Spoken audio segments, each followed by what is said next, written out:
23 जानेवारी 2024 रोजी स्थानिक गुन्हे अन्वेषण शाखेकडील सहाय्यक पोलीस निरीक्षक पंकज पवार यांचे पथकामधील police head constable Arun Patil आणि पोलीस शिपाई विनायक सुतार यांना त्यांच्या बातमीदाराकडून रेकॉर्डवरील आरोपी परमेश्वर गंगाराम काळेबाग राहणार गडफाटा किल्ले मच्छिंद्रगड बाजीराव रामा नरळे राहणार आळसंद हे चेन स्नॅचिंग करून मिळालेले दागिने विक्री करण्याकरिता मोटारसायकलवरून आष्टा ते इस्लामपूर जाणाऱ्या रोडवरील गोटखिंडी फाटा येथे येणार आहेत अशी खात्रीशीर बातमी मिळाली। त्याप्रमाणे आष्टा ते इस्लामपूर जाणाऱ्या रोडवरील गोटखिंडी फाटा परिसरात निगराणी केली असता 2 इसम रोड कडेला मोटारसायकलवर थांबल्याचं दिसलं। त्यांचा संशय आल्याने सहाय्यक पोलीस निरीक्षक पंकज पवार व पथकाने त्यांना पळून जाण्याची संधी न देता ताब्यात घेतला। सहाय्यक पोलीस निरीक्षक पंकज पवार यांनी त्यांची अंगझडती घेतली असता परमेश्वर काळेबाग यांच्या पॅन्टचे उजव्या खिशात सोन्याचे दागिने मिळून आले।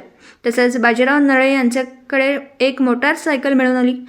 परमेश्वर काळेबाग यांच्याकडे मिळालेल्या सोन्याच्या दागिन्यांबाबत विचारणा केली असता त्याने सदरचे सोने हे त्याचे साथीदार बाजीराव नरळे याच्यासोबत मोटारसायकलवरून वेळोवेळी येलूर, रेठरे, हरणाक्ष आणि शिरगाव येथील रोडवर चाललेल्या महिलांच्या गळ्यातील सोन्याचे दागिने हिसडा मारून चोरी केल्याची कबुली दिली।